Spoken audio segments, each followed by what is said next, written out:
Man, let me tell you right now, guys, that episode, man. That was a good episode, man. That was episode 2, man, for Star Trek Discovery, man.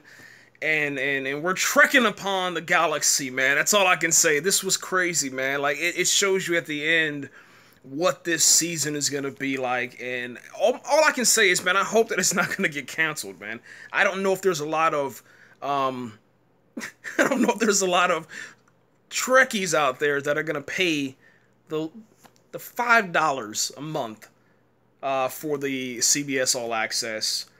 I think that if you invest in CBS All Access, you know, you're going to get a continuation of this Discovery thing, man. And it's crazy. I don't even really know how to to even describe it. There's creatures, there's aliens, there's Klingons, there's a whole bunch of different you know, fleet ships that are out there from the Federation. It's just it's crazy. I don't want to spoil this one, so let me kind of do a good review. We lose someone in this episode, and we also get a demotion. I don't want to say who we lose. I don't want to say anything else. But now I understand why we're calling it Star Trek Discovery. Okay, so we find that out at the end, and it kind of blew my mind, because I was like, you know, what is the meaning behind all this, man? You know, we have the original series, the animated series, the Next Generation. And then from that point on, you know, we had Enterprise, Voyager, Deep Space Nine, and then the rest of the movies. But, you know, Nemesis and, you know, Star Trek the movie 1, Wrath of Khan, all that good stuff. And now we get this one, and I'm like, okay, good job, bravo, you guys did your homework. You blew me away. I'm not gonna lie about that. There was this this sense of just massive, epic adventure in this one, man. It really makes you feel like you were in the cinema. You know, I had my speakers up, had the surround sound going on, you know, had some popcorn. Yo, I'm sitting here enjoying this, man. I'm not gonna lie. I was on the edge of my seat, man. I was in tears, and it just got me, man, because I was like,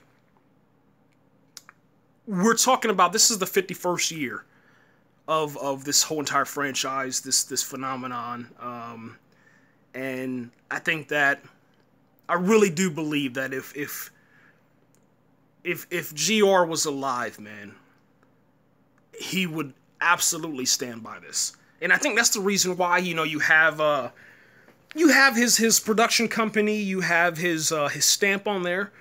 I don't think they're just using his name just to use it. I think that they really did do their homework on this, man, and they gave us something so brand new, so fresh, man.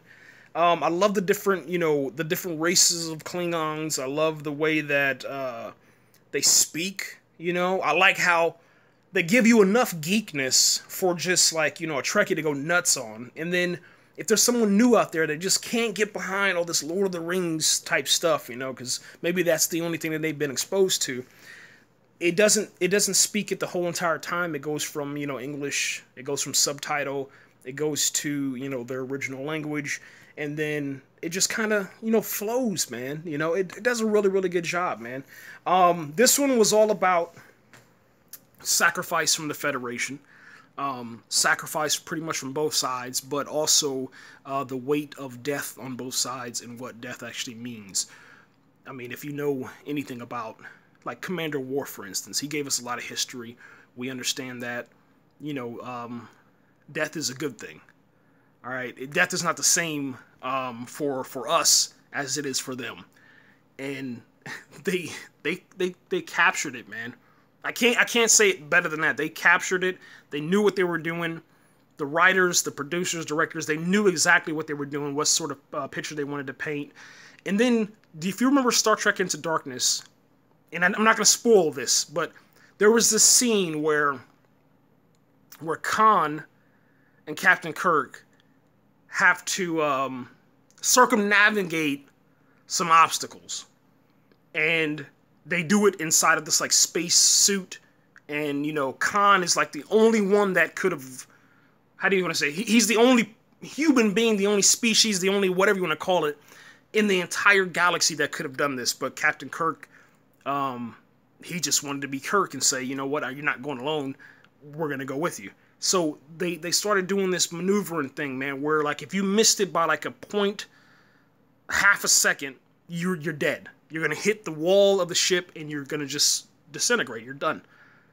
They have a scene inside of Discovery on episode number 2, Battle at the Binary Stars, and they recapture it for their TV audience. And to me, I thought it was a nod to The Walking Dead. That's all I'm going to say. I don't want to say anymore because I don't want to spoil that.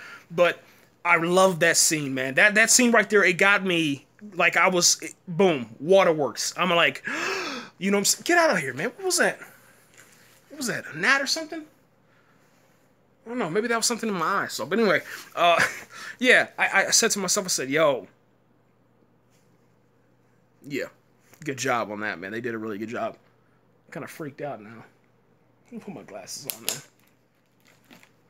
All right, let me. Okay. All right, you guys got me. All right, let me.